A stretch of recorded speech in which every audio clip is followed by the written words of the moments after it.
Okay, so good morning, everybody. Thank you, everyone from the local agencies for attending. Here we are again, 2 years since the last time we did this, kicking off now the 2027 Regional Transportation Improvement Program, or RTIP update. For those of you who don't know me, I am Richard Radcliffe, and I am an Associate Financial Analyst for SANDAG on the programming team. And I currently lead the development of our RTIP with the support and oversight of Suzanne Martinez, who's online right now listening in. So we'll be your go-to contacts for pretty much everything RTIP related as we get into this process. All right, now let's get into it. Okay, so just wanted to again just say welcome to everyone and establish some minor ground rules here for the meeting. Just please stay muted. The plan for the questions will be once we conclude the presentation, we'll take any questions from anybody who wants to stay online to ask anything that they want help with at the end. And also feel free to drop questions in the chat that we'll get to at the end of the presentation as well. The meeting is being recorded and it will be shared along with the PowerPoint slides and supporting information and materials following the meeting sometime this week. And I will also be sending out an email that contains the relevant document templates like the Transnet resolution template, revenue estimates, things like that that you'll need as you get started updating and amending your projects in Project Track for the 27 RTIP update. Okay, now here is the agenda for the presentation. I will kick it off here with the welcome and the ground rules, and then I will jump in and briefly cover the purpose of the RTIP and anything that's new related to that. Then we'll have Kirsten Yucatel from our regional planning team who will briefly cover the SANDAG regional plan and its connection to the RTIP. And then I will come back on and cover requirements related to Transnet, the ordinance and funding. And then we will have Josh Clark from our active transportation team presenting on the board policy number 31 and routine bike and pet accommodation. And then we will have Brian Ott from Caltrans District 11 presenting on the local assistance funding program and how they can assist you. And then I will cover the remaining portion of the presentation where I will discuss the RTIP update process and the programming process that you'll need to know for getting your projects entered and submitted in Project Track. In addition to the PowerPoint, there will also be 2 supplemental videos shared after the meeting. One will be on the modeling requirements for air quality, and that will be produced by the SANDAG modeling team. And then we will also have a refresher video on performance management requirements, or PM requirements, and that will be produced by the SANDAG planning team. Okay, so the purpose of the RTIP and what's new. Okay, so there are 3 main drivers that impact the content of the RTIP. There are 2 separate federal regulations and the Transnet ordinance. Title 23 of the federal regulations requires that as the Metropolitan Planning Organization, or MPO, SANDAG is federally required to develop an RTIP for the San Diego region. This document must contain transportation projects that are funded with federal funds, as well as state-funded projects that are supplemented with federal funds. The projects included in the RTIP are derived from the regional plan, and the RTIP is the mechanism to implement those projects that are identified within the first 5 years of the regional plan. All projects, regardless of the funding source, which are capacity increasing projects and or regionally significant, must be programmed in the RTIP. Capacity increasing projects are those projects which add additional lanes or add traffic to the roadway. Regionally significant projects are those projects which serve regional transportation needs and would normally be included in modeling the region's transportation network. The RTIP must be financially constrained by fiscal year, which means that we must have the expected revenue to cover all expenditures identified in the RTIP document. This means that the funds you program must be reasonably anticipated to be received or available in the year that you are programming them. The projects in the RTIP must also make progress towards achieving the targets set for the federal performance measures, and the RTIP must demonstrate how that progress is being achieved. As part of the Clean Air Act and Title 40 of the federal regulations, the RTIP must conform to certain air quality standards. This means that all capacity increasing projects must be included in the RTIP and modeled in the air quality conformity analysis. Projects such as bike and pedestrian projects, safety and operational improvements may also be programmed in the RTIP, but they are exempt from the air quality analysis. The Transnet Ordinance also requires that all Transnet-funded projects be programmed in the RTIP, and it has several requirements that it places on the local street and roads funding, programs such as congestion relief versus maintenance, as well as bike ped requirements. The signed council resolution that is required of local agencies spells those requirements out. In addition, we use Project Track, our RTIP system, as the mechanism to pay out Transnet funds. Therefore, in order for any agency to draw down on Transnet funds, they must be programmed in the biennial element, which I'll get into later, in the RTIP before the agency can request those funds. This slide here just briefly illustrates the difference between the Regional Transportation Plan, or RTP, and the RTIP. The RTIP is the 5-year funding program which implements the first 5 years of the regional plan, which covers 20 years or more. The 2027 RTIP will cover fiscal years 2027 through 2031. By law, we must update the RTIP every 4 years. However, the state of California updates on a 2-year cycle to provide more flexibility in moving funding throughout the TIP period. It's also a requirement of the Transnet Ordinance that we update at the least the Transnet program of projects, which I'll discuss a little later, every 2 years as well. The RTIP is required to implement the projects in the currently approved regional plan, and those projects must be consistent in scope, schedule, and cost with the regional plan. Occasionally, SANDAG will amend the RTIP to bring it in line with the current regional plan. So as I mentioned before, the RTIP is a regional document. It includes the projects in the SANDAG budget, but it also includes projects from all member agencies, which is why you were invited to attend today. Local agencies program any capacity increasing projects and projects that are funded with Transnet, as well as projects with federal funds or state funds that have federal components. An example of such funds would be active transportation program funds. Since many state programs that are allocated by the California Transportation Commission, or CTC, such as the State Highway Operation Protection Program, or SHOP, Highway Bridge Program, and Highway Safety Improvement Programs, these are supplemented with federal funds, so these projects are programmed in the RTIP by Caltrans. Transit agencies must also program their federally funded projects into the RTIP, and so must other agencies like tribal governments, the port, and the airport authority. Okay, so what's new with the 27 RTIP? Well, as always, we update the RTIP and the Transnet biennial moves forward 2 years.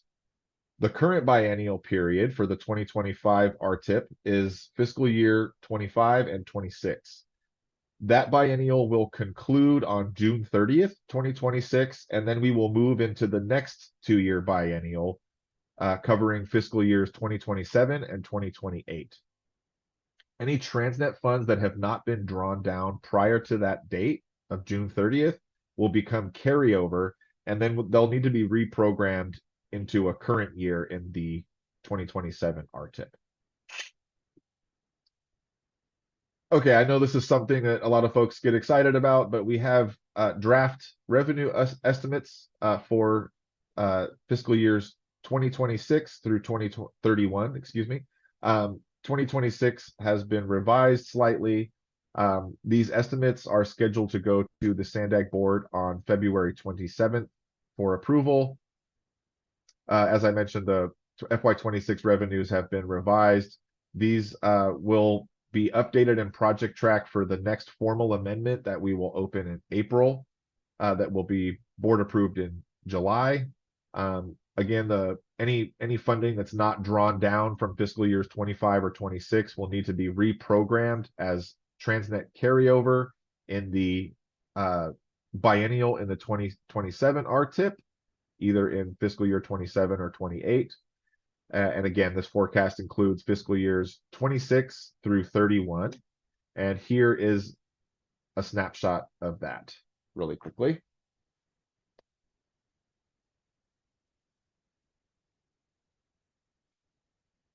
And now I will hand it over to Kirsten to briefly talk about the 2025 SANDAG Regional Plan.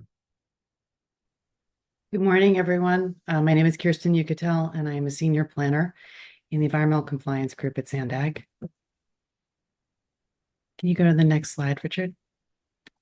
I'm just here to give you a really high-level overview of the 2025 RTP. This is the current regional plan. As you are probably all aware, was recently adopted by our board on December 12th. We received federal approval for conformity on January 26th. And this is available on our website if anyone wants to look at it. Next slide, please.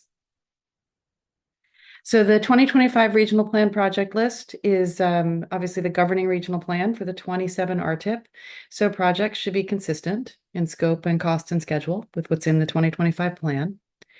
When we do conformity for the 27 RTIP, we're going to be modeling 29, 2032, 2040, and 2050. To demonstrate our conformity with the ozone standard and the applicable SIPs.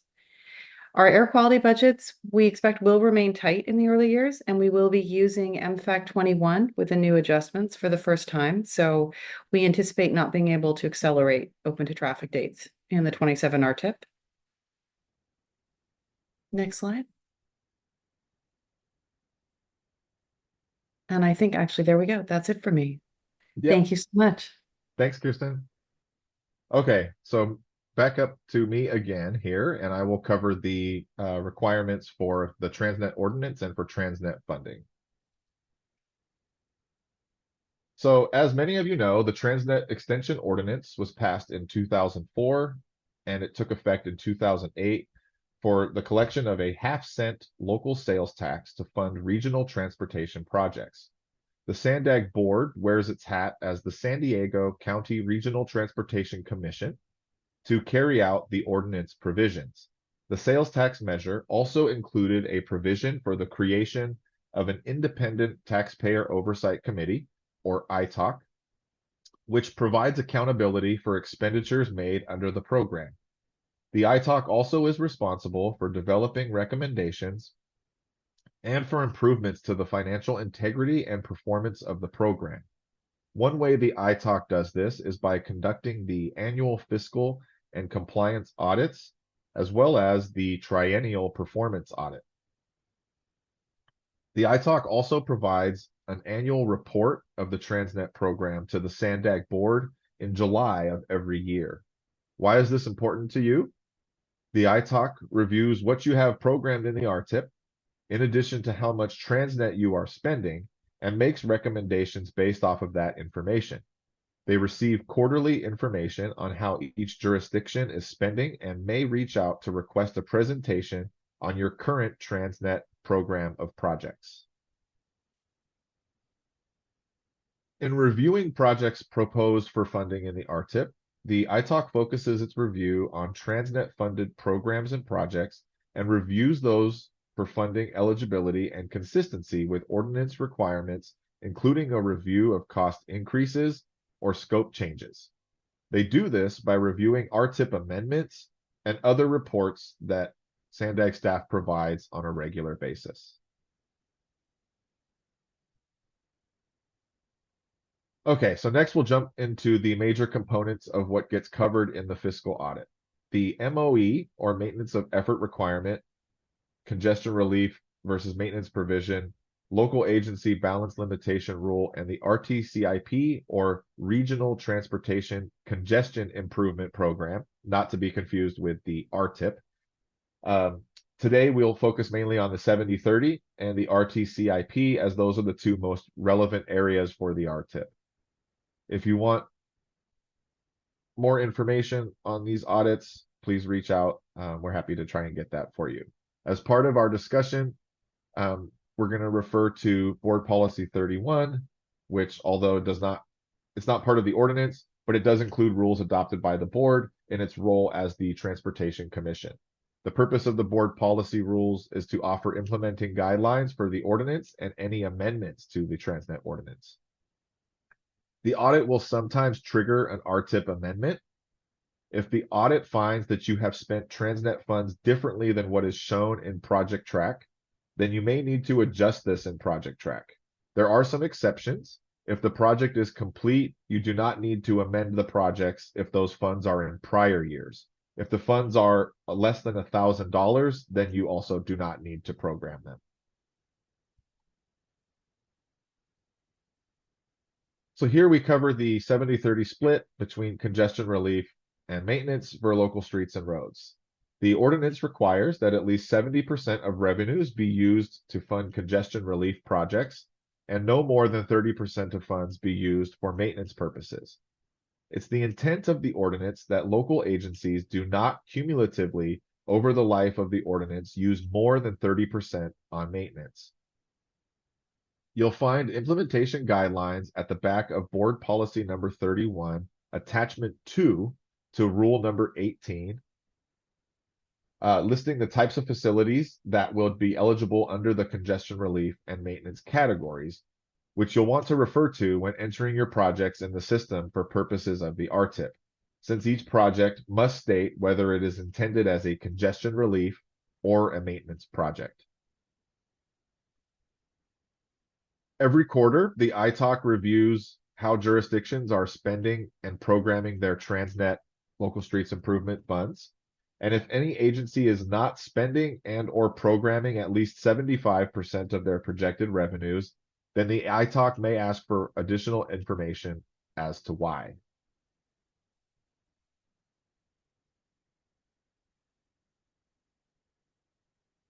Okay, so the next and last part of the fiscal audits that we'll cover today is the RTCIP, or Regional Transportation Congestion Improvement Program, which is covered in Section 9 of the Transnet Ordinance.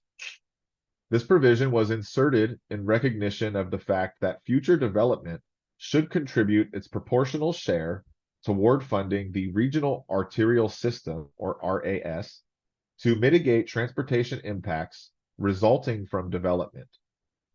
So the RTCIP is an exaction collected by local agencies from the private sector to fund improvements to the RAS. The fee is adjusted annually based on the Caltrans and ENRCCI, but never less than 2% per year.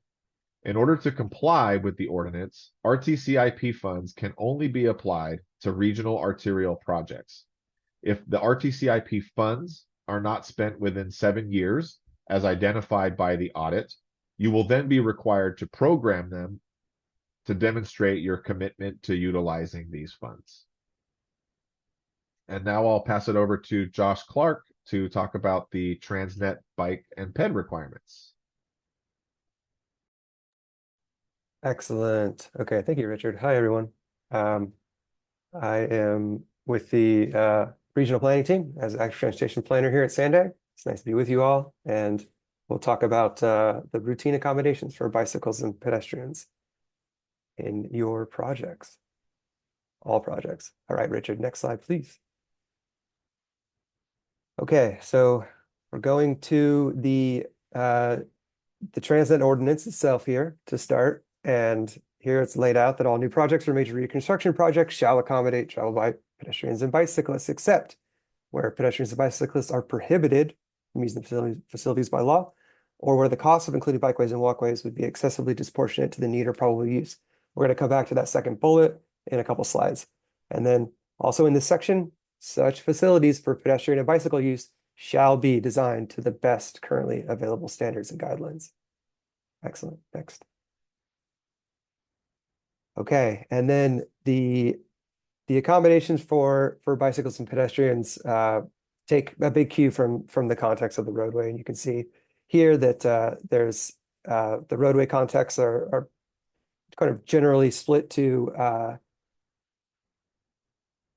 functional class and land use types,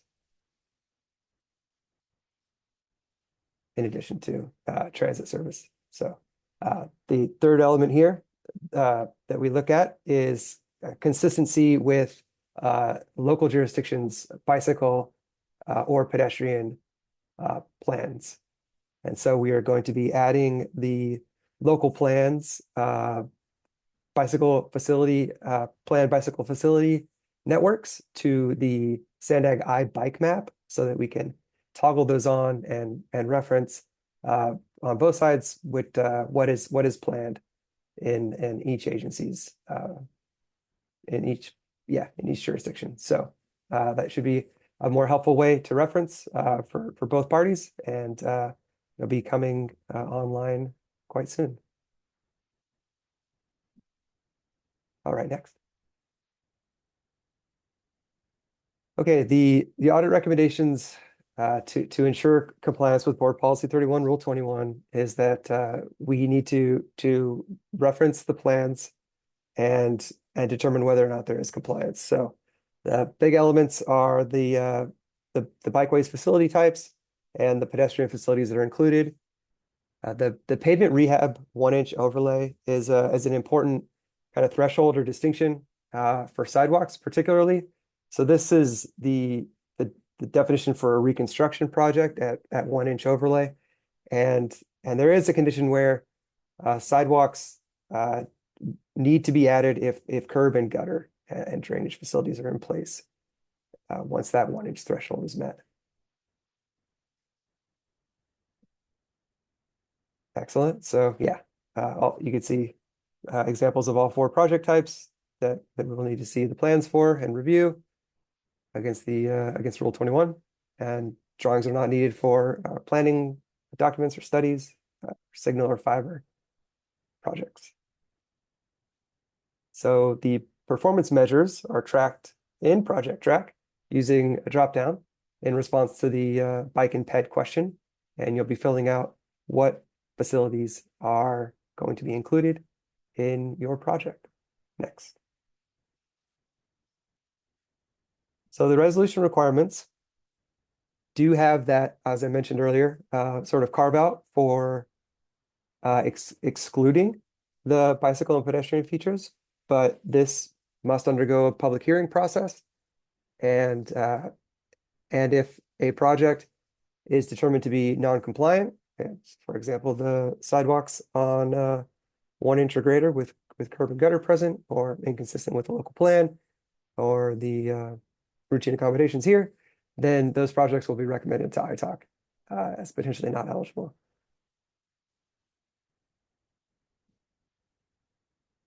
All right. So what does adequate bike and pedestrian provisions mean in this context? It's covered in Rule 21, and specifically for each of the facility types, sidewalks reference the AASHTO guide, 2nd edition. And so to be consistent with bicycle parking, to be consistent with the 2009 SANDAG's San Diego Regional Bike Plan, and the bicycle facilities themselves consistent with HDM Chapter 1000, as well as Chapter 1000 has a reference for additional guidance to use. And Richard, I think it might be on an animation if you click. Yeah. So the AASHTO Guide for Development of Bicycle Facilities is that additional guidance to reference. Chapter 1000 also mentions other manuals and publications developed by other organizations other than FHWA or AASHTO. You can see at the bottom of the last sentence here. So those obviously include some of the kind of landmark best state of the practice manuals like the NACTO Urban Bikeway Design Guide and FHWA's intersection control guides. So we can go to the next slide.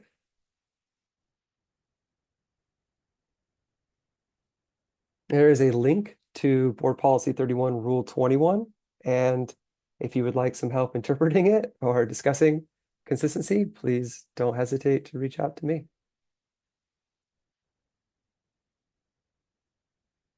Thank you. Thanks so much, Josh. And okay, so next up we have our local assistance funding program overview, which will be presented by Brian Ott from Caltrans Local Assistance. Brian, are you good to go? Yeah, can you guys hear me? Yes. Okay, super. Well, looks like my camera isn't showing. That's okay. Okay. All right. So, hello everyone. My name is Brian Ott. I am the branch chief for Caltrans District 11 Local Assistance. And this will be a brief presentation on how project program funding for local assistance projects. So next slide. So in this presentation, we'll take a high-level view at the following. What is local assistance? Project funding and selection. Programming, looking specifically at general programming guidelines, common programming errors, programming techniques, and we'll wrap it up with best practices. Next slide. So when people think of Caltrans, they typically think of only one thing, freeways. But Caltrans does a lot more than just freeways.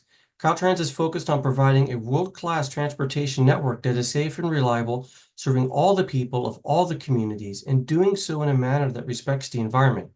One way Caltrans accomplishes this goal is through their local assistance branch. Caltrans Local Assistance functions as a steward of financial investments. We help the local agencies, such as the cities, counties, tribes, successfully deliver their projects that receive state and federal funding to enrich our communities. Next slide. So why does Caltrans have a local assistance division? Local assistance is here to get the funds through the regulatory process and into the bank account of the local public agencies, you. So funding is from either the feds, FHWA, or the state, such as the CTC.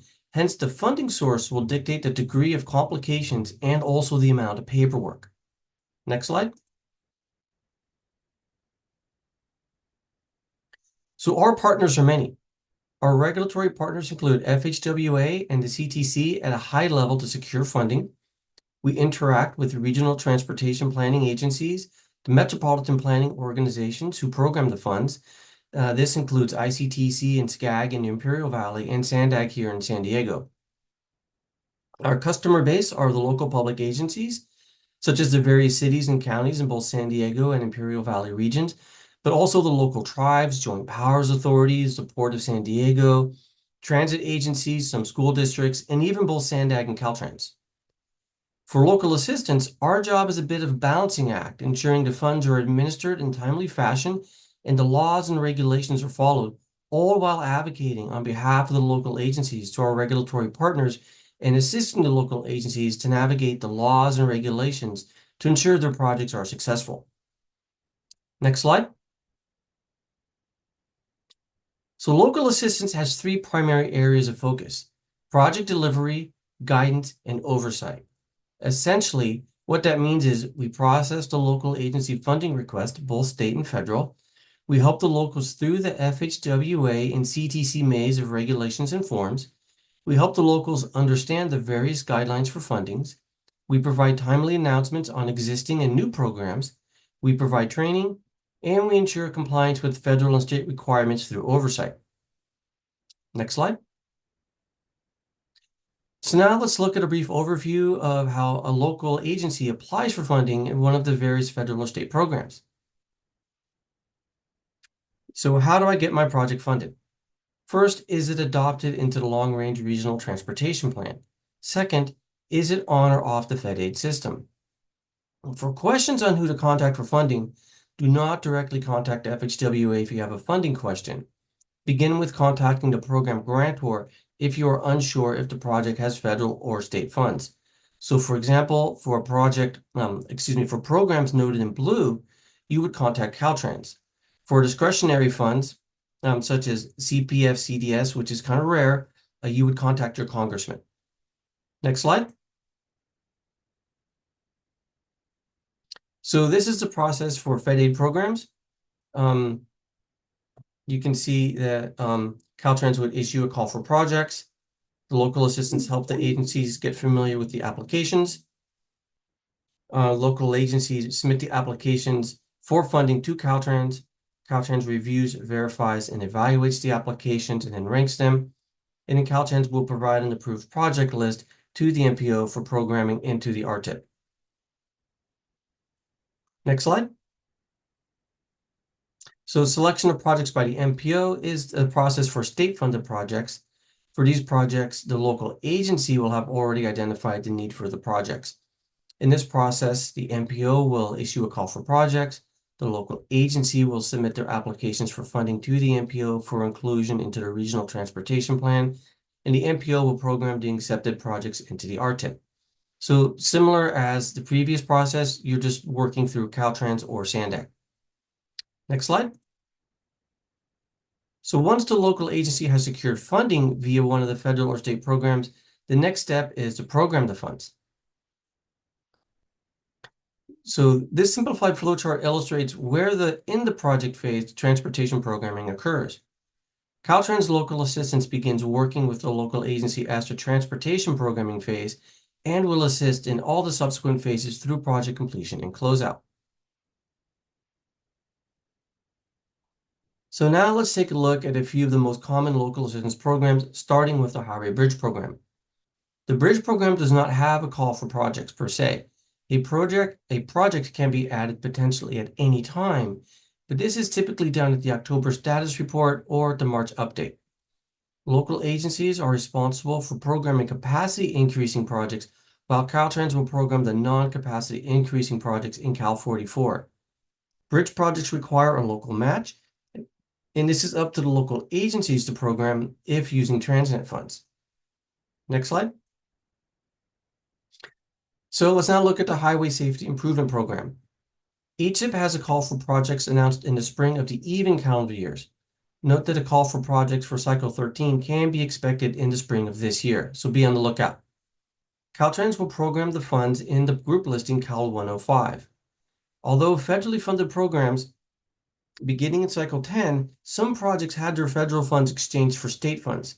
For these projects that had their fund type exchanged, they are to follow state requirements for allocation and implementation. If you have an HSIP project, it's important to know if the fund type is federal or state to know which guidelines to follow. Again, if you're uncertain, that's when you'd reach out to local assistance and we can help you. Next slide. The Active Transportation Program has a call for projects in the spring of the even calendar years, just like HSIP. So Cycle 9 will be announced in the upcoming spring. Note that ATP projects are programmed under the group listing V14. Next slide. So federally funded programs generally require local agencies to contribute a non-federal match to help pay for projects per 23 U.S.C. 120. Most projects require an 11.47% federal match, but check with your program if there's some variability. So as you see on the slide, if you keep continuing through, Richard, you'll see some of the matches for different programs kind of pop up. So you see it is different. Keep going. All right, let's go to the next slide.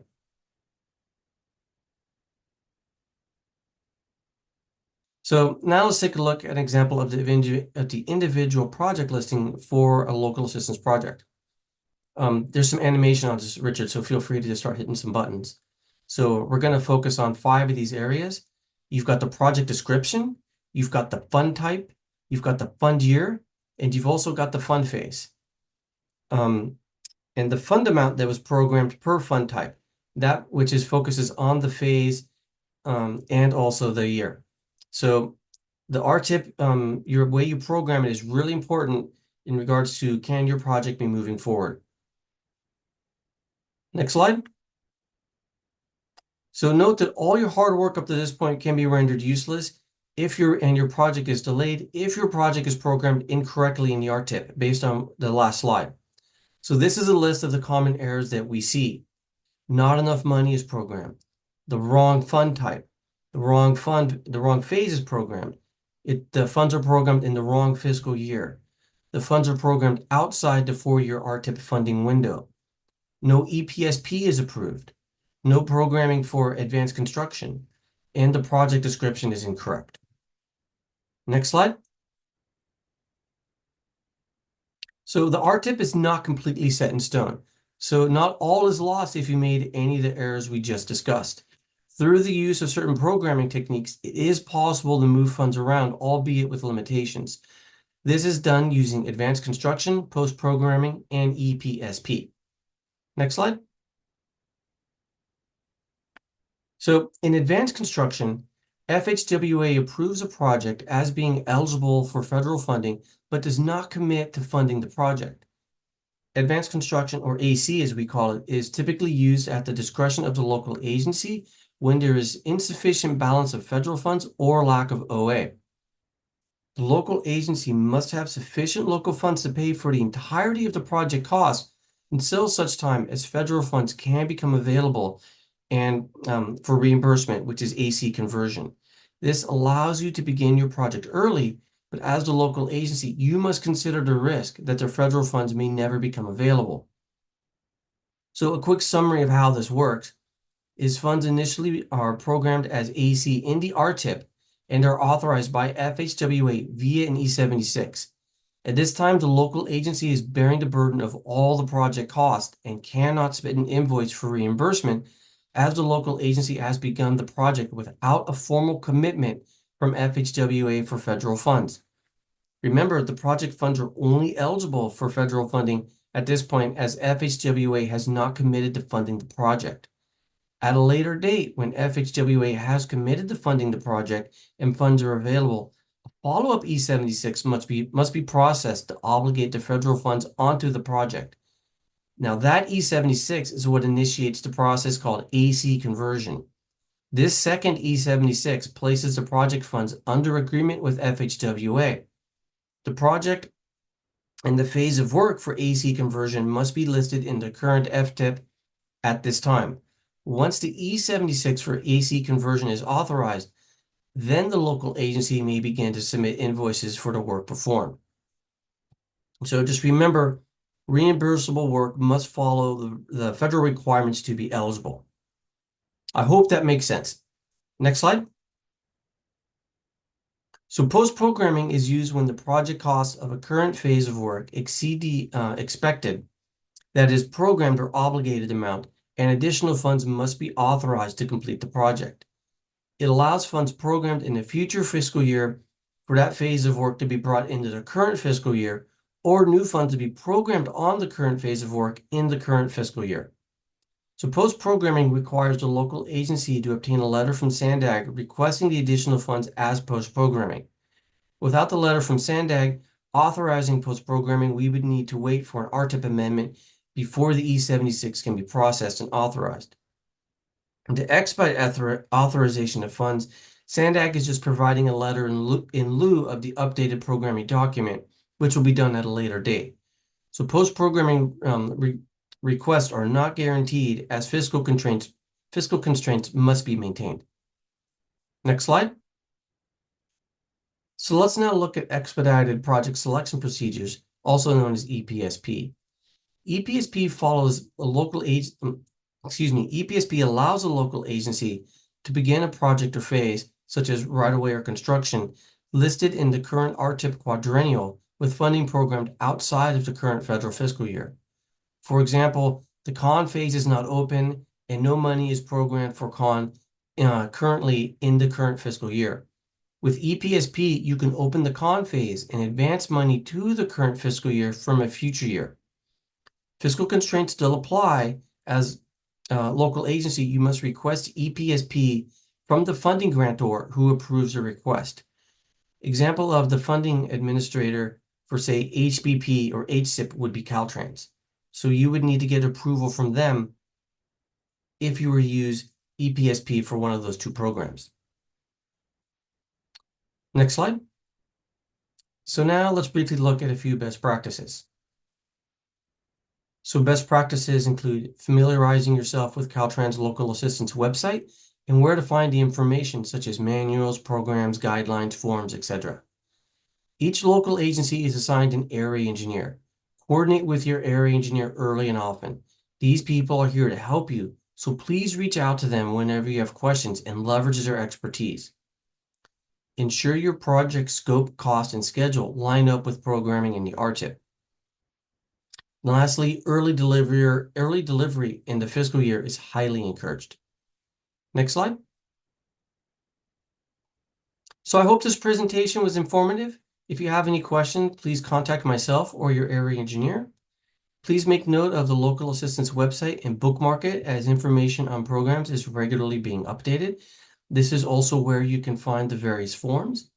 If you have not done so yet, please sign up for the Caltrans Local Assistance blog to receive emails and updates on important local assistance related topics. Thank you for your time this morning. That's all I got. Back to you, Richard. Thanks so much, Brian.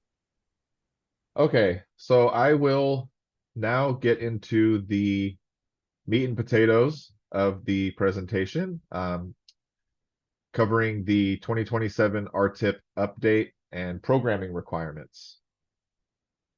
Okay, so any projects which receive federal or state funding are required to be programmed in the RTIP.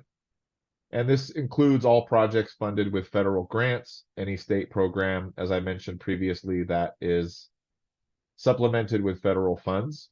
And remember that all federal funds must be programmed in the year and phase in which you plan to obligate those funds, and they must be accompanied with their local matching funds. If those funds are not programmed in the year of obligation, then you will not be able to access the funds. Local assistance covered this in their video. If you have any more questions about that, or in their slides. Any project that is defined as a regionally significant project must also be included in the RTIP, as well as all capacity increasing projects, regardless of fund source. All Transnet funded projects must be included in the RTIP, and please remember that all Transnet funded projects that are submitted for inclusion in the 2027 RTIP must be accompanied by a signed council resolution, the template for which can be found on the RTIP webpage, and also I'll be sharing that after the meeting sometime this week. These next couple of slides highlight some things that you can and cannot do during the adoption of the 2025 RTIP. First, we do want you to update your 5 years of your Transnet funding in the programming. And please remember that the 5 years of the 2027 RTIP will be fiscal years 2027 through 2031. Make full use of the updated revenues that I provided on the slide earlier that will be shared, as well as updated in Project Track for your programming. But just make sure that if there's more funds that you need prior to the end of fiscal year 2026, that you program those in the next amendment to the 2025 RTIP before we shift over to the 2027 RTIP. Feel free to add other funding sources to your projects, but keep in mind the guidelines for programming the state and federal funds. State and federal funds are programmed in the year that they are allocated for state funds, obligated for federal funds, and they cannot be accessed if they are programmed beyond fiscal year 2030 or the 4th year of the RTIP. Adequate local match by fund type must also be programmed in the same year as the state or federal funds. And if a state or federally funded project has been delayed and the CTC has granted a time extension, please don't forget to move your funds to the correct fiscal year. Also, please let us know which CTC meeting where that occurred in the narrative within the project and Project Track, and or upload the agenda item. If there are any projects that are completed or that need to be deleted or delayed, those can also be accomplished during the 27 RTIP adoption. These are some things that you should not do during the RTIP update. You don't want to add new funding in fiscal years 25 or 26. And we try to limit updates to prior year funding to strictly reconciling the programming to match the Transnet payments that have been paid for a given fiscal year. Please do not add any new non-exempt projects unless they are included in the 2025 SANDAG regional plan, or they are not on a regional arterial. And do not change the scope for non-exempt projects unless the changes are consistent with the regional plan. And you'll need to check with SANDAG on this. Here's a high-level overview of the schedule for the 2027 RTIP update. Project track is now currently open for entry. I have a tentative due date of March 24th. We have a little bit of flexibility on that. However, basically, we've carried over all of the projects that were active in the 2025 RTIP. So there may be projects for your agency that are not showing because they were not part of the 2025 RTIP. Or there are projects that need to not be carried forward to the 27 RTIP. So feel free to reach out, and I'm happy to work with you on making sure that the necessary projects are included going forward for the 2027 RTIP adoption. Resolutions are due in Project Track. You need to upload those to the agency documents area, and those are due by July 1st. And then the draft 2027 RTIP will be released for public review sometime around the beginning of August. And it's released for 30 days, which will put us at about August 31st or the last week of August somewhere.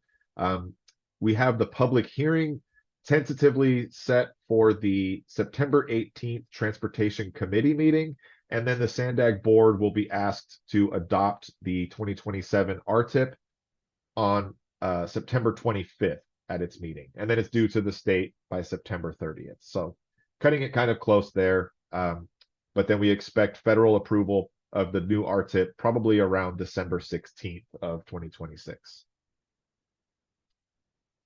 This slide here just shows the deliverables that you will be responsible for in getting your projects included in the 2027 RTIP. We need the projects to be submitted in Project Track, and please keep in mind that all projects must be touched in the adoption.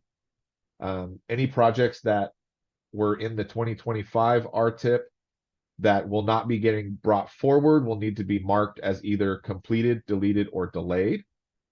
We also, again, will need a signed council resolution, as well as any backup listings for projects that are grouped, project plans for bike ped accommodation, and we also need any updates to be made to the fields and the questions that are contained within the performance measures tab within each project. Those help us get additional information for each project, but also provide further analysis if needed. So now I will move on to the Transnet Biennial. As many of you know, every 2 years we move the Transnet Biennial element out by 2 years in time with every RTIP update. And the biennial is a 2-year window that allows you to draw down or request your programmed Transnet dollars. The biennial always ends in an even year. So we'll be ending our current cycle, like I mentioned previously, on June 30th of 2026, with the new cycle starting on July 1st. The next cycle will begin with the 2027 RTIP and will be from fiscal years 2027 through 2028. And beginning July 1st, you will only be able to draw from funds from these 2 fiscal years. If you have any funds programmed prior to 2027 that you have not drawn down or requested, those funds will need to be reprogrammed as carryover into fiscal years 27 or 28. You do not need to reprogram funds between the biennial because you can draw them down from either of those 2 years, 27 or 2028, within either of those 2 years. So please keep in mind that when you program your carryover funds, they won't count against the estimated Transnet revenue for that given year. They will pull from the overall Transnet carryover bucket that you have available. Here's an example of a current RTIP project in the 2025 RTIP. We're currently in the 2025-2026 Transnet biennial, and this agency here can draw from the 155,000 available of LSI or the 1.186 million in carryover during either year. And then again, once we reach July 1st, 2026, these 2 years will be closed off, and the agency will then be able to start drawing from the 2027-2028 biennial period. Just a little bit here about carryover. Carryover that gets programmed in the 27 RTIP is estimated.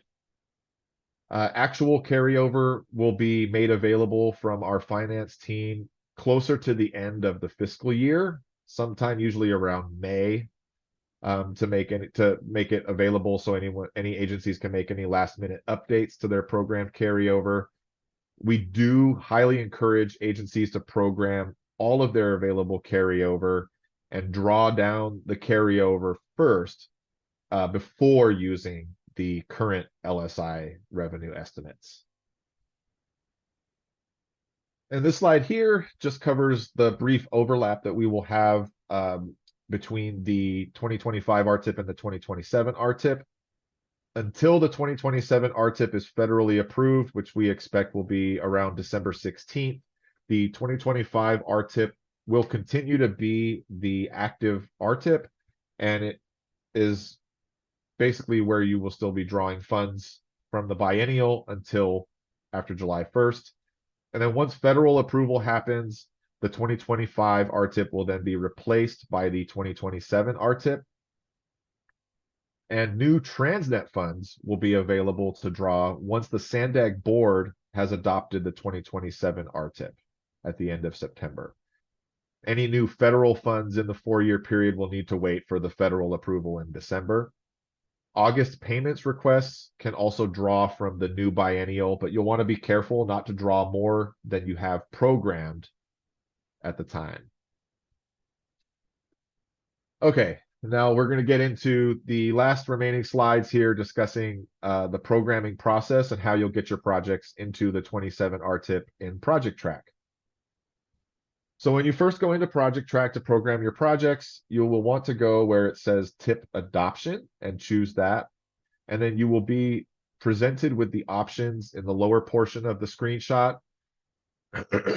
You will be allowed to carry over a project from a previous RTIP such as the 2018, the 2021, 2025, etc.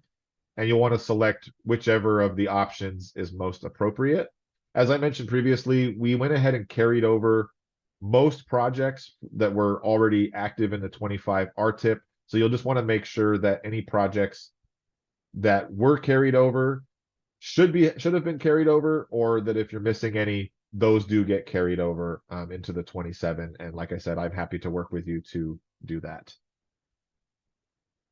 When programming your projects, these are the things that you should start with. First, you'll want to reconcile your fiscal year 26 programmed Transnet to match the amount of the payments, which I'll talk about in a minute. Next, you'll program Transnet based on the revenue estimates that will be provided following this meeting. And then you should check that the project description is up to date and update it if necessary. We also ask that you please upload a copy of any available backup street list that you may have if the project includes multiple locations. And then you will need to complete the outcome output section within the Transnet LSI section. This information is ultimately compiled into a report that I will also talk about in a few slides. You will then want to select an appropriate change reason from the drop-down menu. And we do ask that you do not use the other option when providing a change reason, as the most frequently used selections are already listed in the dropdown. The one exception for this is with this adoption cycle, since there's not really a change from the previous version, we're just bringing the project into the new RTIP. Feel free to use the other and then just put something like carried over from 2021 RTIP or something similar. And then you will want to complete the narrative section. And something that I want to stress here is that the more detail that you provide here, the better. We use this information.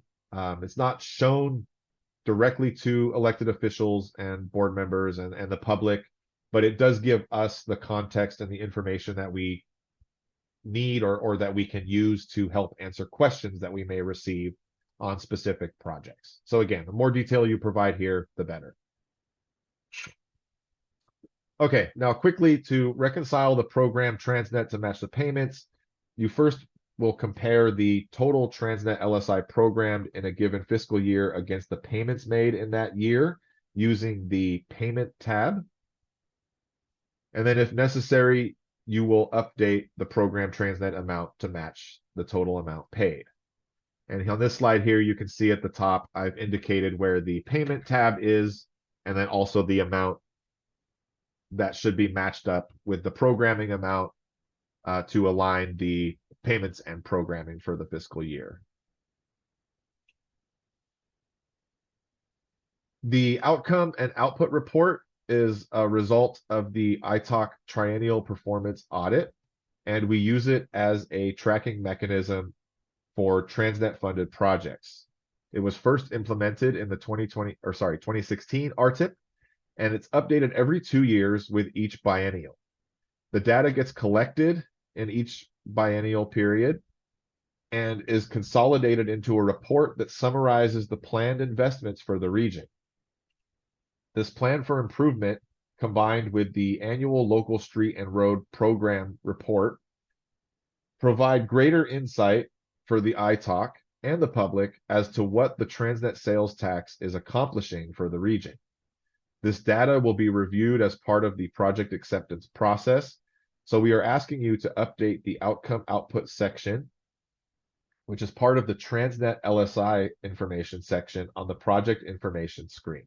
And please note that this is only applicable to Transnet LSI funded projects. And here, this slide shows a screenshot on the bottom of what that section looks like within the Transnet LSI section of the project.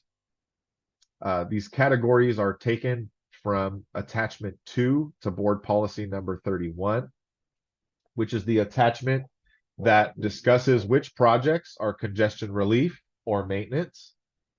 And we ask that you choose the best category for your project. And there are many options to choose from. So if you absolutely cannot choose a category, please click on Other and then try to explain in the narrative section below. For the output section, data that gets included there should be what you plan to accomplish in the next 2 years. And if that output won't happen until outside of that 2 years, place what you would propose to accomplish in the number proposed output box. This report ultimately will show the difference between the total output versus the proposed output. And then we provide a report for ITALK with this data, so please be as accurate as possible. This slide here just shows an example of what the finished report looks like when we bring it to the ITALK.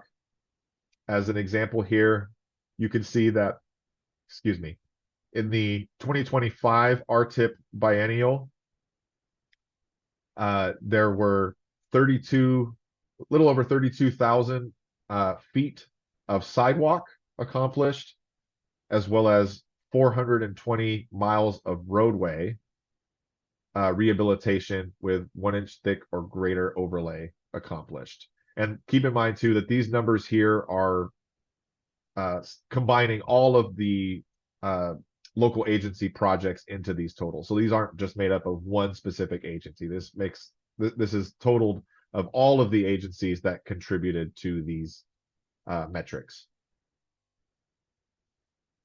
Okay, so what will we be looking for when reviewing your submitted projects?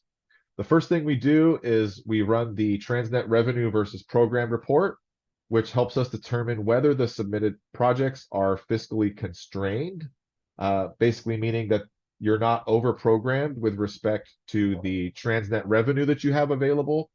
Please note that there can be no negatives in the biennial, and the total for the 5 years cannot be negative. Next, we'll check the project information to see that there is enough information, like a title consistent with the project description and or type, and that the project limits are specified. We'll also check to see whether the appropriate capacity increasing or exempt category has been selected, and whether the Transnet biped section has been completed. This is to ensure compliance with Rule 21 and Board Policy Number 31 in the Transnet Ordinance. If the selected answer to this question is no, then please provide an explanation. For yes, please answer the biped question in the Performance Measures tab and upload any drawings that you have that illustrate the accommodations. And please note that this is only for Transnet projects. For capacity increasing projects, we will review diagrams for air quality conformity, verify the open to traffic date with conformity dates, and confirm the project with the SANDAG regional plan. Finally, we will check that any applicable regional arterial information has been indicated in the Project IDs tab. We will also verify that the safety and project on National Highway System, or NHS, in the performance management section have been completed correctly. And we will also check that in the Transnet LSI section that the correct category, either congestion relief or maintenance, has been selected, and also that the outcome output data is completed. For funding, we will make sure that the federal and or state funds are programmed in the correct year and phase of an approved listing or CTC authorization. We'll make sure that the match is programmed correctly by year and phase. And we'll also make sure that toll credits, if used as the local match, are programmed. And please note that toll credits are not the same as toll funds or toll revenue. They're basically a federal funding option that allows you to use them in place of a local match for federal funds. We'll also make sure that Transnet programmed in fiscal year 26 has been reconciled to match the payments for fiscal year 26, and that the anticipated fiscal year 27 draw has been programmed. And if you're programming RTCIP, then we will also make sure that the project is a regional arterial project. And we'll also look for updates in the change reason to make sure that it reflects the changes that were made. And we'll double check the narrative to make sure it is descriptive and informative. And we'll check the programming in general to see if it makes sense for projects that are being marked as completed, deleted, or delayed. Okay, and so now the Performance Measures tab within each project contains 3 sections, and each has their own respective questions. The 3 sections cover performance management, social equity, and biped routine accommodation. The first 2 sections must be addressed for all submitted projects, while the biped routine accommodation section is only applicable for local agency biped projects. In order to meet some of the federal requirements and audit requirements for the RTIP, this Performance Measures tab was added to Project Track to help us collect more information for each project. When you click into this tab, you'll be presented with the 3 options: the performance management, social equity, and biped routine accommodation. In this example, I've selected the performance management option, and you can see the fields that appear once you've selected a given field. And then here I've selected the social equity option, And then you can see that the fields below are related to social equity. You can check all 3 sections at once, or you can work within each one at a time. These questions in the social equity section are intended to develop a more thorough understanding of where agencies are in evaluating projects for social equity and how projects benefit or impact historically underserved populations. We would greatly appreciate it if you update this section for the 27 RTIP. It is extremely helpful in just seeing kind of where projects are and what they're working towards. There is a save button at the bottom of this section, which you can't see in the screenshot, but you will want to use this to save any updates that you've made to the sections within this tab.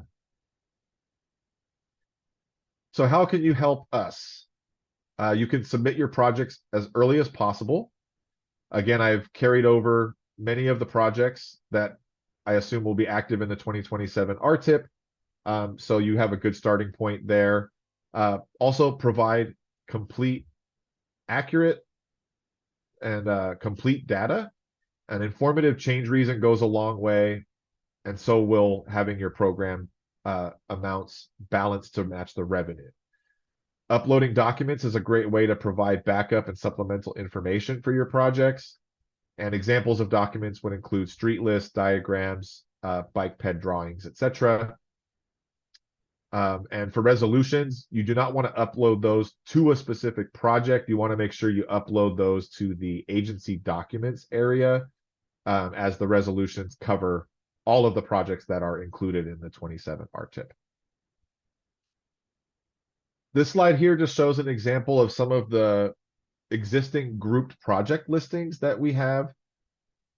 These listings are assigned based on the categories of the projects, mainly by project type. They're also in line with the federally approved grouped listings. And please note that you will not find an individual project in the RTIP very easily if it's part of a group project listing, excuse me. It will be in Project Track, but there is kind of an added layer of obscurity requiring you to look at the group listing backup chapter of the RTIP document in order to see your project within the group listing. Now, here is the tentative schedule for the upcoming 2027 RTIP amendments. And this schedule is something that will also be posted onto the RTIP webpage.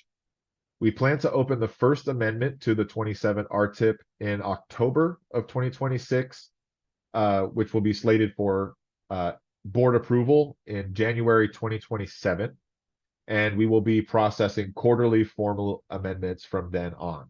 We do, however, still have the option to process administrative amendments, but we have dialed that back to really be on an as-needed basis only.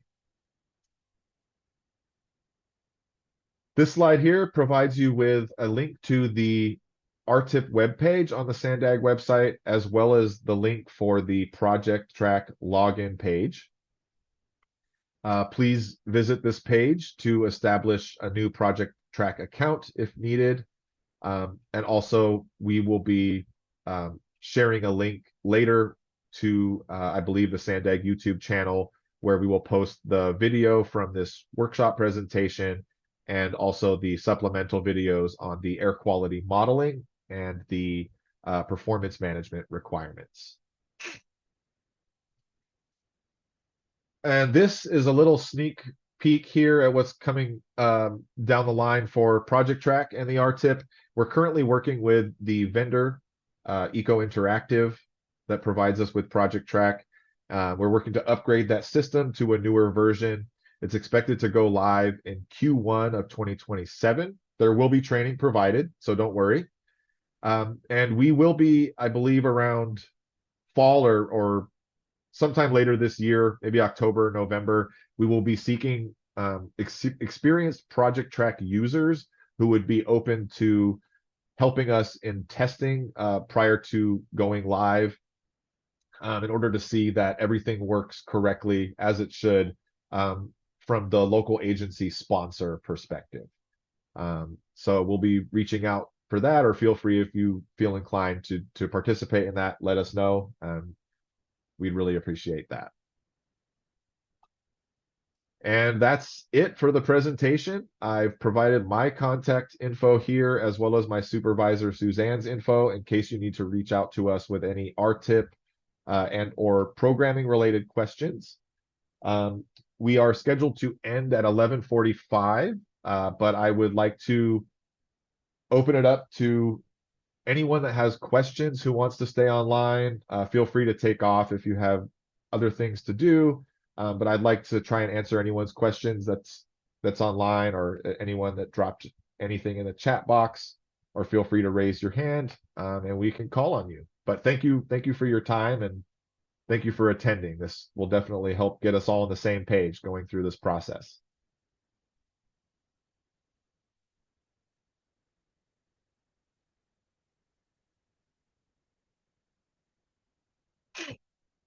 Looks like we have two. Feel free to raise your hand if you have a question, and I can make it available for you to speak.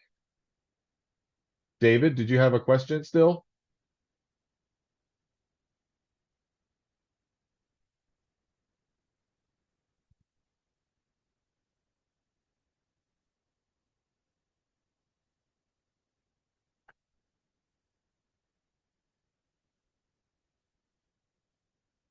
Maybe I can come back to David. Jason, do you have a question?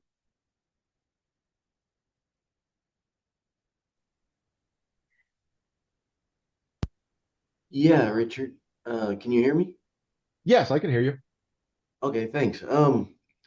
Yeah, I was curious on how do I figure out roadways that are in the regional plan, or the that are kind of, I don't know why you call it, like marked as arterials that would be part of that regional plan. Kirsten, are you still online? Do you happen to know that appendix number or chapter off the top of your head? I believe it is Appendix A, but I will confirm and put it in the chat. I think But- that sounds right. But Appendix A should have a list of all of the projects in the 2025 regional plan, and then there will be various appendices for specific other projects. You'll be able to find regional arterials and the like. Okay. And is there a map or anything accompanying that, or is it just a list? There are maps by subregion. So Okay.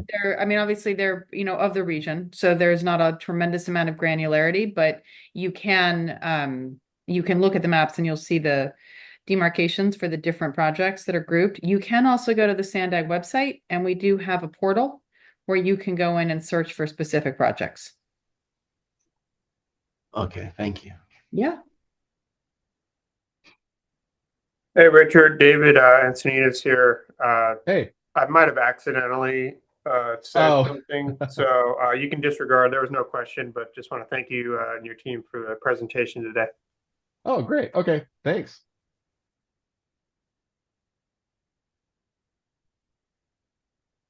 Is there anybody else?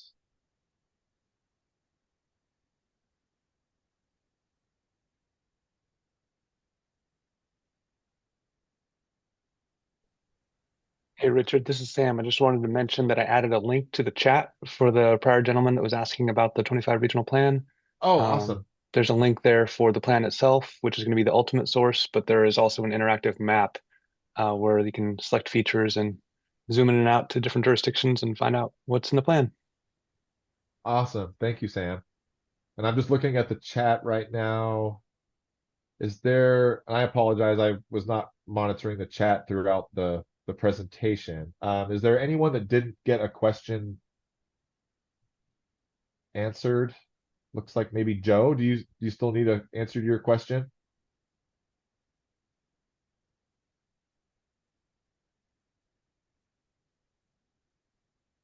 Let's see. We have a question here. Okay, so Can you please describe in more detail or share an example of a project list for projects that have multiple locations? Oh, so okay, this is a good question, Joe, and thank you for bringing this one up. So this one is basically an easy example I can give is if I know that these can change, annually or every 2 years when we do a new RTIP update. They may not be the same locations from time to time going forward, but basically if and it may not be feasible if there's 100 locations in the county that you're talking about, but if it's not too much work, if you could provide a list of like the general areas, neighborhoods, or major cross streets, things like that, that's all very helpful.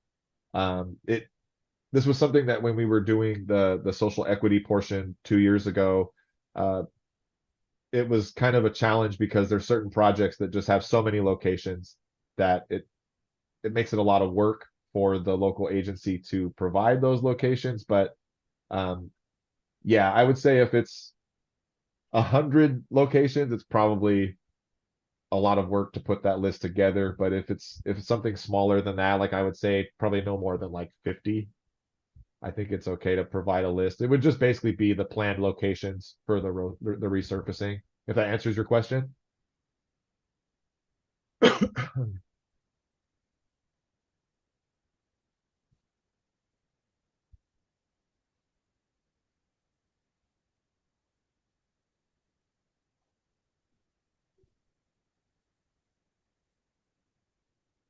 Anybody else?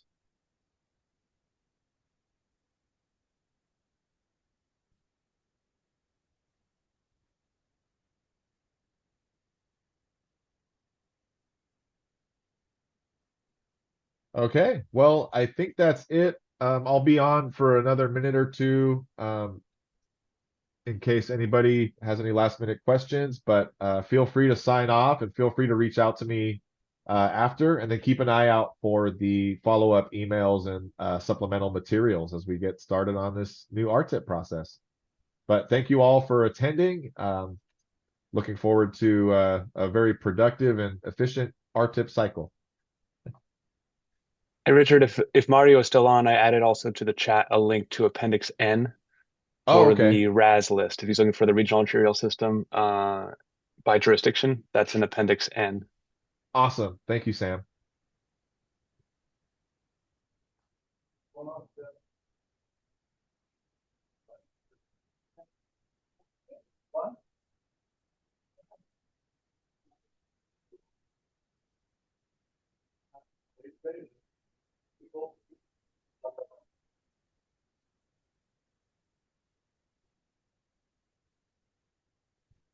Richard, can you hear me at all?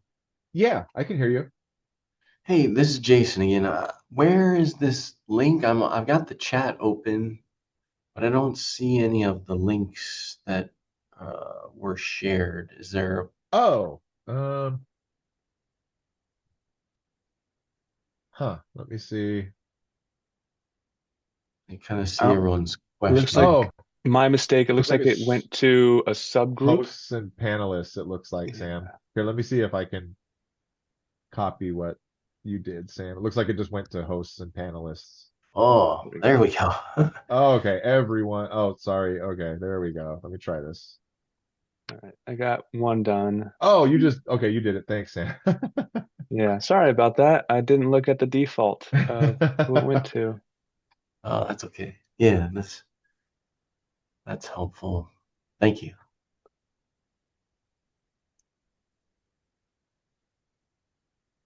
Okay, well, if there's no more questions, I think we're good to sign off. And yeah, feel free, anyone else who's still online, to reach out with any questions after the fact. And thank you, SANDAG folks, for participating and presenting.